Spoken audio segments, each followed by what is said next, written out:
Jump into the NFL. First up, Rams beat the Patriots. Oh man, I mean, I don't think there's really nothing to say about this game. I think Cam looks worse and worse every single game. The He only question does. I have for you, Coach, is legitimately, what round would the Rams lose and get knocked out of the playoffs?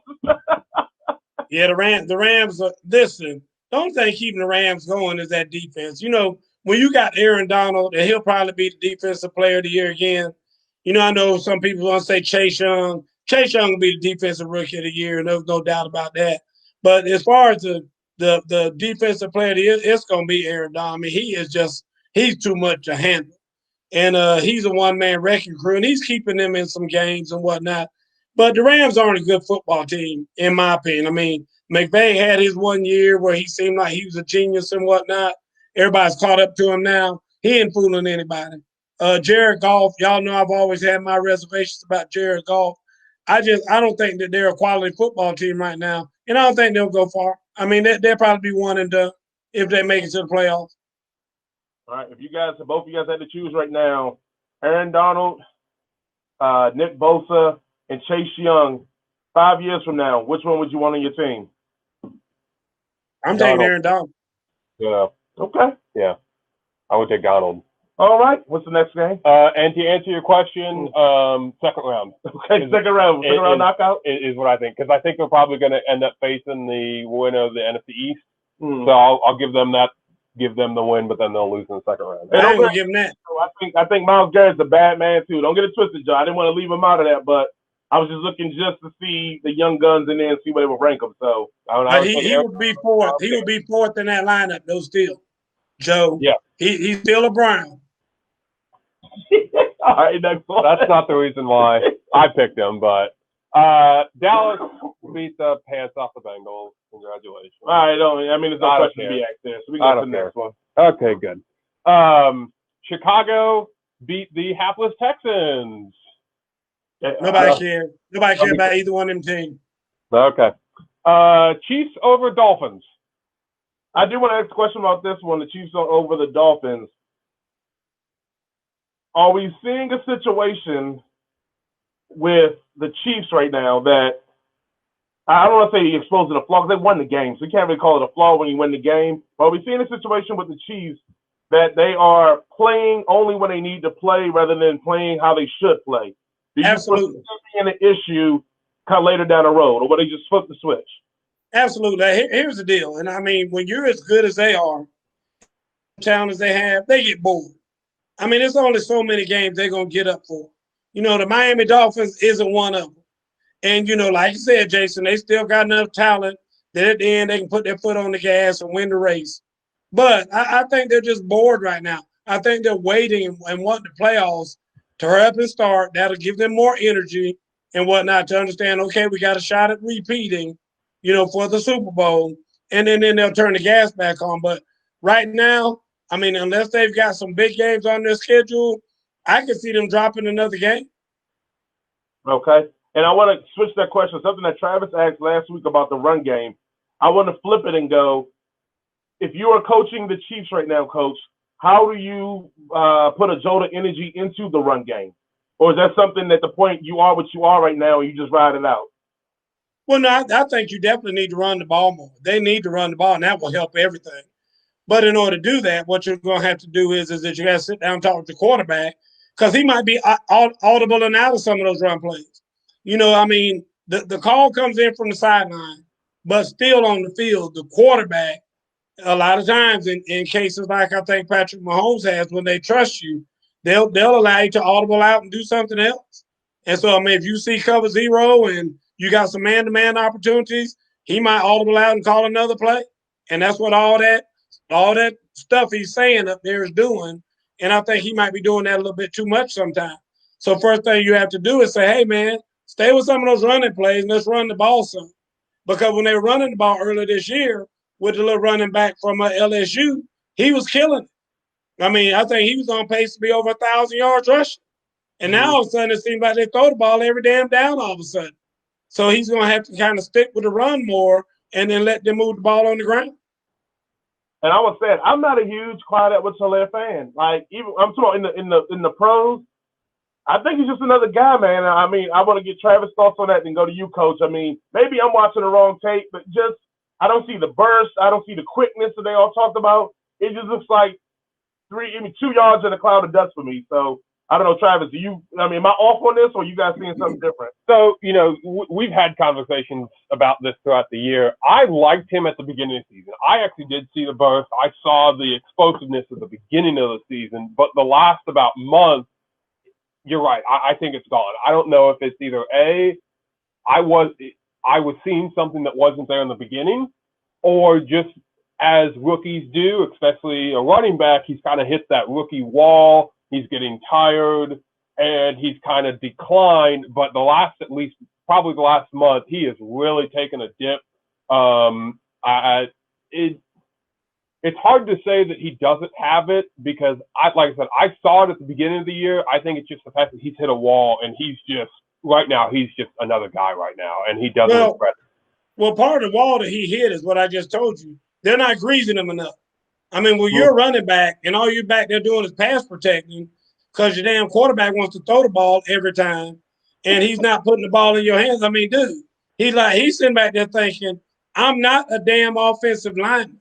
I mean, I'm not going to keep on taking on these damn running backs, running 4-4 into this backfield, and I got to stand between them and the quarterback. I'm sick of that shit. I mean, give me the ball some. So, and like you just said, in about the last month is where they've been throwing the ball every single down for about the last 4 games. Like you said, beginning of the season, had a very nice mix. They were probably 50-50 on the run pass. And then all of a sudden they got pass happy, where now all Mahomes wants to do is throw the dang ball. And I can tell you right now, any running back would be like that. I mean, it's like, dude, I am a first-round draft pick. They didn't just draft me to come in here and block. And I mean, I was doing fine when you were giving me the ball. Why am I not getting the ball? And I mean, that is a legitimate complaint from a running back in his situation. So I think that's where the problem lies.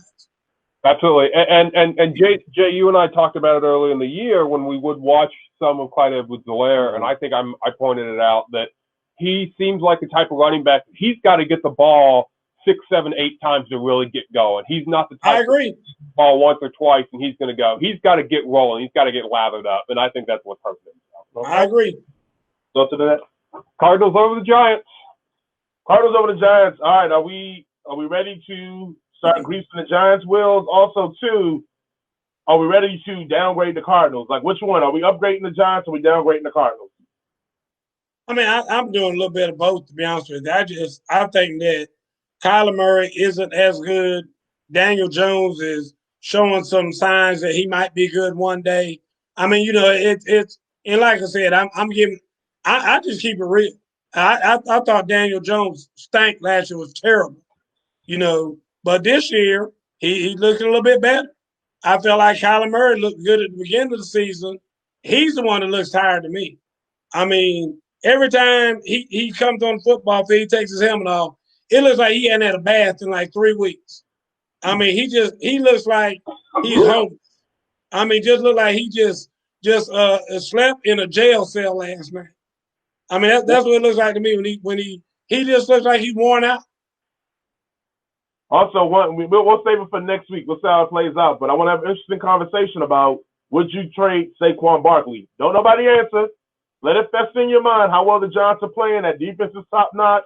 They've been having a decent running game without him. We'll talk about that next week. If it's a possibility, should you trade Saquon Barkley to better your team? Let's go to the next game. Just remember, you asking the man who's been trying to get rid of Julio's ass for the last decade. Tampa Bay beat the Vikings. Oh, my gosh. All right. Are we officially going to think that Tampa Bay is going to do something? Like, are they going to flip the switch a la the Chiefs? Or is this what they are? Travis? Well, here's the thing. I think they're just another team that's just slightly above 500. And I think they get the advantage of being in the NFC South. Okay, Coach. Well, I mean, a lot of people get the advantage of being in bad.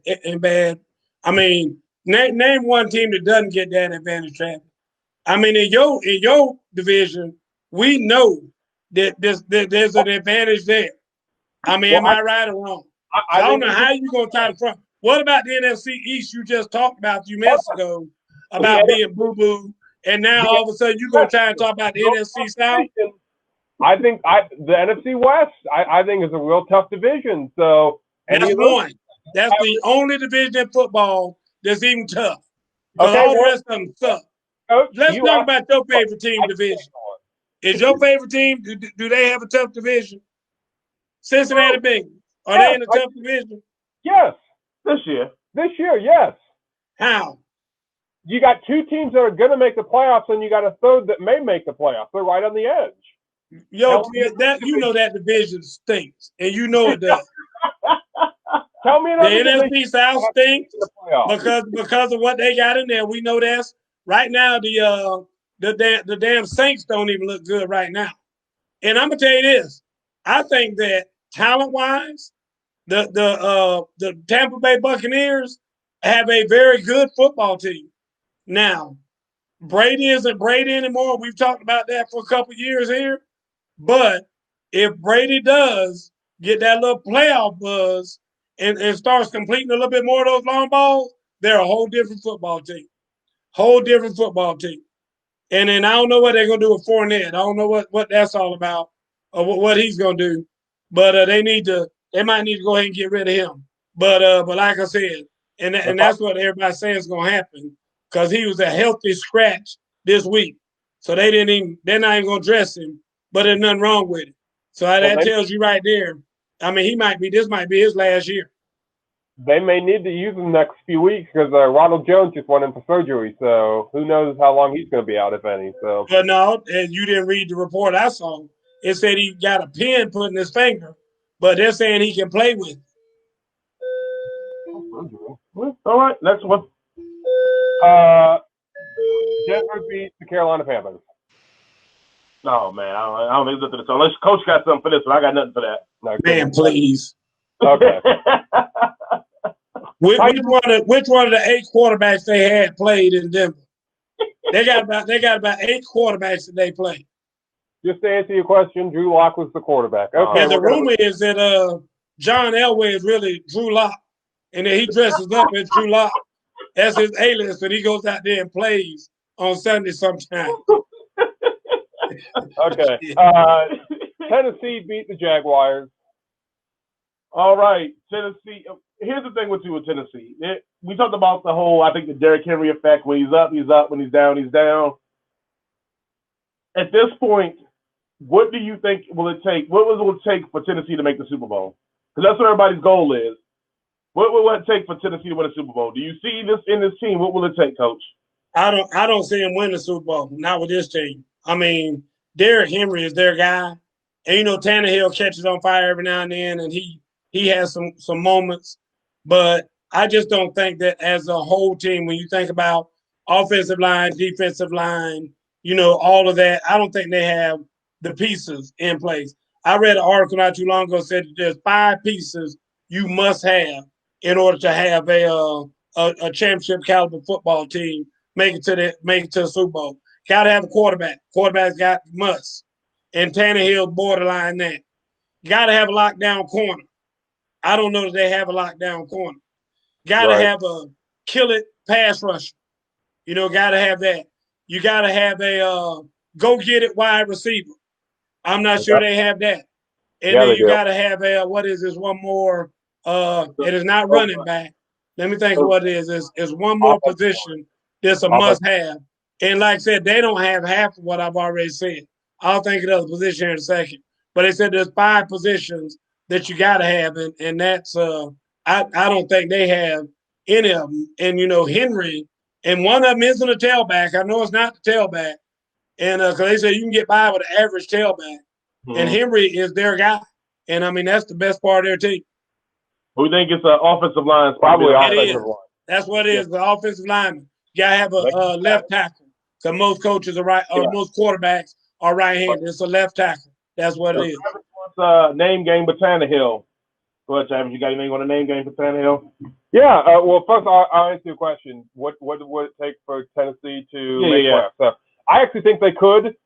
They would have to get kind of the same play that they got last year. Derrick Henry needs to run for about 200 yards a game, which we see he can do. Yeah. A.J. Brown has come into his own this year as a legit number one wide receiver, and Tannehill just can't, like, basically not screw up, which we've seen he can do. Mm-hmm. I think the biggest thing that they would really need is they need some type of consistent pass rush on their D-line. They need someone like Jadeveon Clowney, who they have on their team, to show why they paid that much money for him to do that. Not saying that he's going to do that. I'm just trying to answer the question. I do think there is a way that they can make the playoffs, and it's run the ball, and keep the games close. And because they do have a solid defense. It's not great, but they can win with it. I'm gonna make it easy for you. The only way Tennessee Titans win the Super Bowl is if all the Kansas City Chiefs get COVID, all the Pittsburgh Steelers get COVID, all the Baltimore possible Ravens get COVID, and they both think about canceling the season, but they go, well, we got 3 teams left. Let's just play it out. And then they go. That's the only way they win the Super Bowl. I want to know if everybody likes the way Travis gives the same answer I do in a different way. I said they don't have all the pieces. And Travis said, well, yeah, I think they can, but they need a pass rusher. They need a better pass rusher. Well, goddamn, Travis, that's just what I just said. Is that not what I just said? I said they don't have all the pieces there. And then you come back and say, oh, yeah, because Jadeveon Clowney, he ain't the pass rusher. They're going to have to get somebody else for that. Isn't that what I just said? Let's not even do the name game. I think we summed that up pretty good. What's the next one on there? Colts Raiders. Colts Raiders. All right, are we jumping on the Colts bandwagon soon? Anybody? I'm not jumping on the bandwagon. They're a decent football team. I'm jumping off the Raiders bandwagon. I thought the Raiders were a lot better than they are. And I know they got rid of their defensive coordinator. They fired the old man, Gunther, whatever his name is. They let him go. So maybe that'll help the defense now. And defense didn't have any faith in him. The players didn't have any faith in him at the point they'd gotten to. And so it was time for him to go. But I just don't think the Raiders are a good football team right now. And I'm not ready to crown, the Colts as being something special either. Agreed. Well, it's funny. Me and Travis actually did an exercise on Sunday. We went through the Raiders' schedule, and we talked about what games we thought they would win before the season started. You actually go through that, they actually have won more games than you would have thought they would have won at the beginning of the season. I think it's when they beat Kansas City, we got inflated a little bit with them, and then they played Kansas City close, and then they beat one more team I think we talked about that they weren't supposed to beat. Yep. And then it kind of, I think the Raiders are way better than what they thought we were supposed to be. Because if you go through that schedule, a lot of times you'll be like, lost, and you actually look at the real results. They won some games they weren't supposed to. So I'm with you, Coach. I'm off the bandwagon, but I do think they played way above their means. I agree. What's your next one there? Seattle destroyed the New York Jets. Are we worried about Seattle? I know we talked about it. I know I'm the Russell Wilson fan club fanboy stan. But should we be concerned about Seattle? Because they beat up on the Jets. It's the Jets. But besides that, they haven't looked really particularly sharp in most of these games. Any concern there, Coach? Yeah, I would definitely have some concern. I think that there's some concern there that definitely needs to be addressed. But, at the end of the day, guys, it's hard when you're doing this whole COVID thing, and nobody knows the mentality and what's going on. I think some of these guys are starting to worry because they're hearing about these bubbles that they're talking about having for the playoffs, and guys are starting to get troubled about that already, complaining, calling their NFL player rep about not having to go in a bubble. All of that stuff it starts to mess with your psyche and everything else. So when it's more than just football, just let us play football. If it was that, I think you see some differences in some things. But I think there's a lot of cause to worry right there for them. I actually am not actually that concerned. Okay. And my reason is actually because they're getting their running back, Chris Carson, back. Well, he just came back, right? Mm-hmm. So he's been out for, a month or so, maybe a little more. So without that, and Chris Carson, for anyone that doesn't watch Seattle, because, of course, we're here in Atlanta, they use Chris Carson at just handing the ball off, coming out of the backfield, throwing the ball. He's a big part of that offense. And he's a monster. and he's a legitimate, healthy running back, I actually think that helps Seattle, and they can start running the ball effectively, which then can take the pressure off of Russell Wilson just a little bit, just enough so that they can do the play action with DK and Tyler Lockett. That's a good point. So That's a good point. I actually like where Seattle's at right now. We know Russell Wilson, what's the expression? Let Russ cook, right? We know he's a fantastic quarterback, and he doesn't need all the pieces on his team to win games. We've seen it this year. But now that he's getting the pieces back, as long as everyone stays healthy now, I think that they're a legitimate NFC champion Super Bowl contender. Because I don't mind letting Russ cook. I think sometimes you need to give him the menu. Because a lot of times he want to cook them mustard greens and chitlins when he's supposed to be cooking lobster tails and shrimp. So that's my whole thing about letting Russ cook.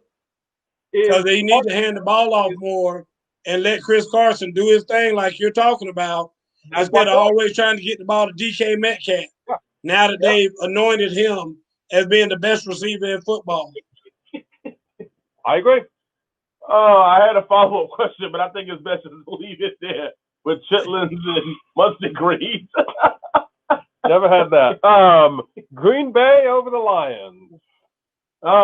Green Bay over the Lions. We're not going to talk about Matthew Stafford this week. I just saw your thing on Matthew Stafford. We're going to let Matthew Stafford breathe this week, finally. I just saw your thing on Matthew Stafford, and that thing had me crying. I'm tired of it. Trey Stafford. Let's talk about the bad man himself, Aaron Rodgers. If Aaron Rodgers wins the Super Bowl this year, where do you rank him in your all-time quarterback rankings? He'll be up there. I mean, he's. I don't care if he doesn't win the Super Bowl in my all-time rankings. He'll be up there amongst the best. I mean, he's top 5 in my opinion. I don't know. It's just it's very difficult to do, because when you think about quarterbacks like Joe Namath, and you think about Roger Staubach and Terry Bradshaw and the guys that I grew up watching, it's hard to think about where you rank them with the quarterbacks of today. When you're looking at all these RPO, Cam Newton, Lamar Jackson, MVP, who runs more than he throws the ball. I mean, all that. It's just, it will be so hard to try to rank the eras against each other. But I know that whatever system you're going to use, Aaron Rodgers got to be up there, just because he's one of those guys who can, and he kills you with the run too now. He can still run. He can still move outside that pocket. And it's the way that he throws the ball when he is moving like that makes him special. What do you have him, top 10 or top 5? I'd have him top 5 for me. Oh, wow. Travis, yeah. Top 10 or top 5? Well, I'm actually writing my list down. So I have him in the top 10 because I still have Brady, Elway, Favre, Carson Palmer, Peyton Manning. No, I'm kidding about Carson Palmer. But I have him in top 10. We believed you. I thought you were kidding about half your list. I thought half your list you were kidding about. You gonna put Elway in front of him for what? How would you put Elway in front of him? Shit, you crazy, man. Quarterback. Eagles pull the upset over the New Orleans Saints. Oh, it's someone we can do a whole show on that game, but I want to start with the first and foremost thing. We talked last week about Jalen Hurts, and I think Coach said it best. His mobility would add to the Eagles and make them more successful. Now that we see what we got to take to Jalen Hurts at this point. Do you think that he can be a competent starting quarterback in this league to playing the way he played this Sunday? Well, Lamar Jackson was the MVP for playing that way. How you gonna shake your head, Travis, when you are a Lamar Jackson lover and he played the game exactly the way Lamar Jackson plays it, and you over there doing your head like this while Jason talking? Why in the hell can't he do it if damn Lamar Jackson can do it? I think there's a difference between Jalen Hurts and Lamar Jackson. Also, yeah, Jalen Hurts can actually throw the ball. That's the difference. Let's not forget that there hasn't been much tape of Jalen Hurts, so the Saints didn't have much to go on. A half maybe at the most to go on, so they didn't have a lot to know exactly what to prepare for. I think once more tape is out there and he plays some more games, I think the NFL will adjust to Jalen Hurts. I think that's overrated. At the end of the day, there's all kind of tape out there. There's Kyler Murray tape. He's the same type of damn quarterback Kyler Murray is. He's the same type of quarterback that Russell Wilson is. There's 3 or 4 quarterbacks out there that he's like. I mean, it's that simple. I mean, the bottom line is that that's what this era is switching to anyway. So get into your whatever catalog you have of defenses. Use the one that says mobile running quarterback. That's what they need to plan on, because that's what he is. He rushed for over 100 yards. I mean, there you go. I mean, what more is there to say? I mean, what more do you need tape on or whatever? That's who he is. I mean, you can say, okay, well, he doesn't throw the ball as well running to the left as he does to the right. Well, yeah, because he's right-handed. I mean, of course. So like I said, I mean, I don't want to hear that. And especially I want to hear that from you when you the big Lamar Jackson is the best quarterback in the league said that like a damn month ago, and now a quarterback just like you say ain't going to make it in the NFL. Ain't even going to make it. I'm gonna give him some bail. I don't think he's never been high on Lamar Jackson. Thank you. I'll give Travis some bail on that one. He just respects the game of it. On a side note, Taysom Hill is this the beginning of the end? Yeah, he showed that he's not really a quarterback. I mean, he's a Swiss Army knife, and that quarterback blade got a little dull this weekend. And I mean that's all it is. I mean, at the end of the day, he's not supposed to be a quarterback. I mean, y'all see the way he runs over people and catches the ball, and he is a talent that they need on that team. He's not just a pure quarterback, and he never will be. All right, next one. The Washington football team beat the 49ers.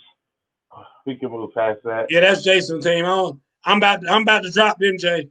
I about can't deal with them anymore. If they bring back Garoppolo, I might have to go. I'll ask one question on that game. Have you ever seen a more dominant performance by a defensive line, and especially a player like Chase Young?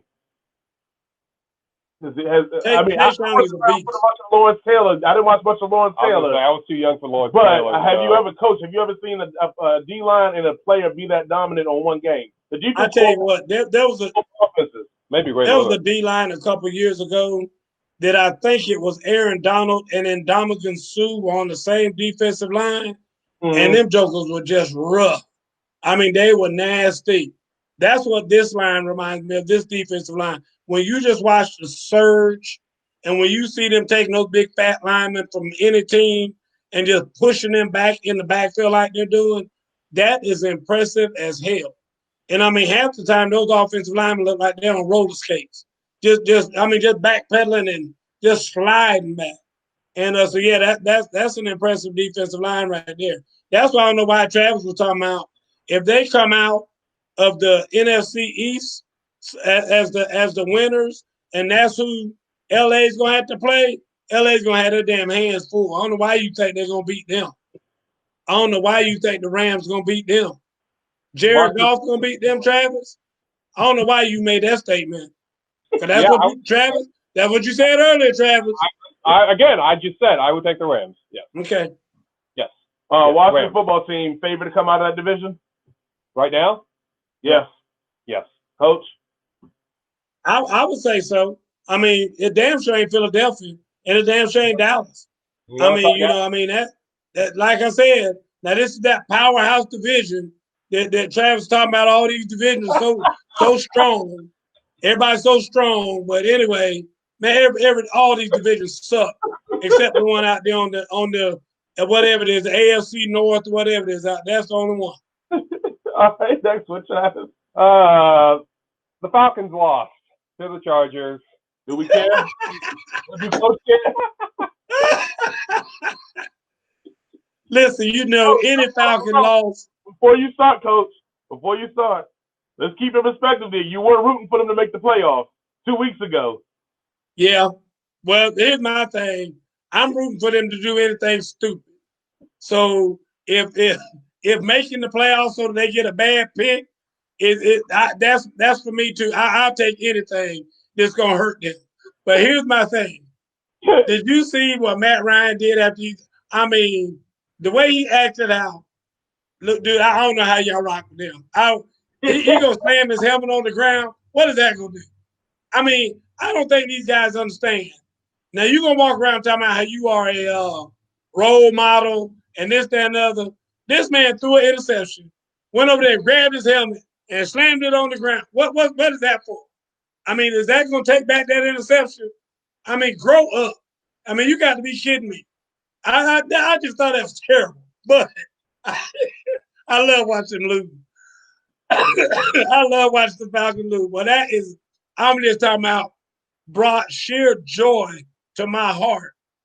And the only thing I was missing, Cincinnati already got their brains beat out. We knew that. And then the Falcons losing helped. But then I needed that icing on the cake. And when the Browns lost last night, hallelujah. I was so happy. I'm telling you. I'm talking about joy. I ain't gonna say happy. I'm talking about brought joy to my soul to have all three of these losers lose the way they did this week. Brought joy to my soul. But the Cleveland Brown fans, I know what y'all gonna say. Oh, well, hey, listen, for us to play them that close, I mean, after they killed us the first time, hey, I couldn't be more proud of our guys. Listen, I'm telling you right now, this group here, we're gonna make a run with this team. This I guarantee you, I promise you, we're going to the Super Bowl next year. That's what all the Cleveland Brown fans are saying right now. They're making promises for a Super Bowl appearance next year. I guarantee you they are. Did you take it, Friday? Oh my God! OJ said we need to rebuild, bro. God, give us a break. You know, Coach ain't gonna give you no break on this one. All right, what's the next one you got? Well, we already did the Browns, so good for them. Not. Last one, Buffalo beats Pittsburgh, undefeated no more. I guess it's they're already not undefeated. That was their second loss. Yeah, that's what I meant. Yeah. So let's talk about Pittsburgh for a second here. We talked about with Kansas City, like jumpstarting the run game. We know, I mean, the Steelers just don't even run the ball. They just can't even run the ball anymore. What are the two issues right now, if you're Mike Tomlin, that you're hyper-focused on correcting to get your team back on track, Coach? First of all, he needs to take Ben Roethlisberger out back and beat his ass with a wire hanger for an hour and try to get him back to wherever he was at the beginning of the season. Roethlisberger looks like he is on game 19. I mean, that joker looks terrible. He looks like he is just exhausted. And I don't know what they're doing or what he's doing. I don't know about you, but it looked like his jersey has got a little bit tighter. I mean, he looks like he is fat as hell all of a sudden. And I don't know where it came from. I mean, I don't know what he's doing. He just does not seem fit at all. He used to be able to kind of do that little Roethlisberger shuffle around, in the pocket. All of a sudden, he is as immobile as any quarterback in the league. And I don't know how you're gonna get it back. So then, what's your number two thing? Number two, you got to fix the running game because that's what Pittsburgh's always been. Pittsburgh's always been a running team, and I don't know if it's the same thing. Roethlisberger trying to keep his numbers up with everybody else in the AFC with Mahomes and them, audible out of plays and throwing the ball more. James Conner, he's never been that guy, but he's been serviceable, and he just needs to get back to at least being serviceable where you can put Roethlisberger in third and short situations. Give me a 5-yard run. I can't have a 1-yard run on first down. Because now I'm already thinking, okay, second down, I'm going to have to pass this ball and whatnot because there's no way we're going to get this first down. Got to have a better running game. And so, I mean, there's just so much to fix, Jason, in my opinion. I don't know that they're going to even make it to the Super Bowl when they were looking like they might have an undefeated season. I mean, they might have 2 more losses before the damn playoffs even get here. They're going to play the Bengals one more time. So that ain't going to be one of them. That's what you said. Guarantee that. That won't be a loss. I ain't tell you that much. Let's talk about the Buffalo Bills. Can Josh Allen keep this going? Like, is this something that's sustainable, or is it just flukish? This year's flukish. If anybody can answer that, you got a chance to be a GM in the NFL. I'm telling you that right now, because at the end of the day, you either need to go ahead and lock him down to a multi-year contract or something because of the way he's playing, or just go ahead and get rid of him and be ready to draft somebody else or whatever. Because, I mean, he's feast or famine right now. And right now he's feasting. And he's looking really good. He's making great decisions, making great throws. I mean, like I said, how can you not like him right now? And he's doing everything in the community. I mean, they did a little special on him the other day, talking about all the stuff he does outside of football. And, I mean, the man is a beast in the community. So why would you not like him? He's good right now. All right, we're going to give our last one. We're going to throw you a bone, Joe. I know we kind of skimmed over the Cleveland thing, but, Coach, what has been the biggest reason for Cleveland's turnaround this year? You know what? And I mean, this is gonna sound really bad, but I believe it's true.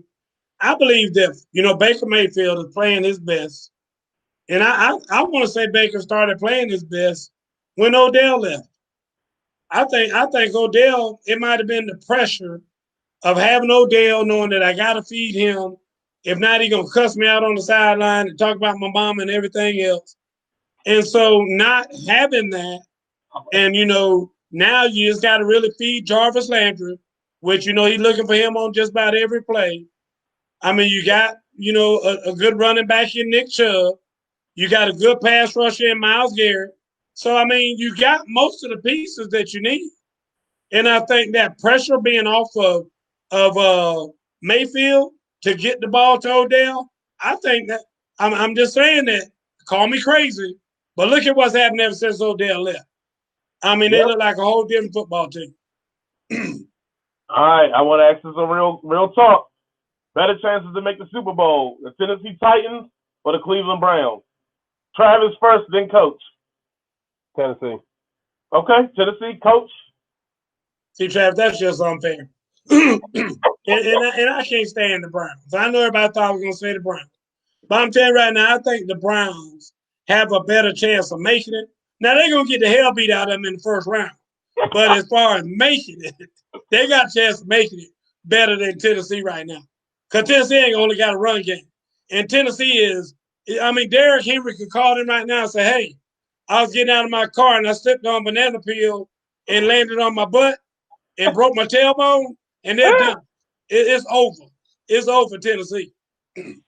That could happen. Or Baker Mayfield could, you know, get hurt with one of those progressive commercials, and then they're done. You know what? But I still think they'd have a better chance. They still got more of a supporting cast than Tennessee does. You still gonna have Landry. You still gonna have Nick Chubb. You still gonna have Myles Garrett. Dude, come on. And you gonna say Tennessee? You ought to be ashamed of yourself, Travis. We supposed to be fair on this show, and I'm fair. If nothing else, I'm fair. But like I said, I tell it like it is, and that's just wrong what you just did. That's just hating right there. That's straight hating. Where in the hell is Derrick Henry going with people eating bananas like that, where he can open his door and slip and fall on a banana? Where is Derrick Henry hanging out at? In the Congo? I don't know. He might be in town hanging out in Magic City. Who knows? I ain't been to Magic City in years, so please, people, tell us, are there banana peels scattered in the parking lot at Magic City? I don't know. Let's ask OJ Peavy. Peavy.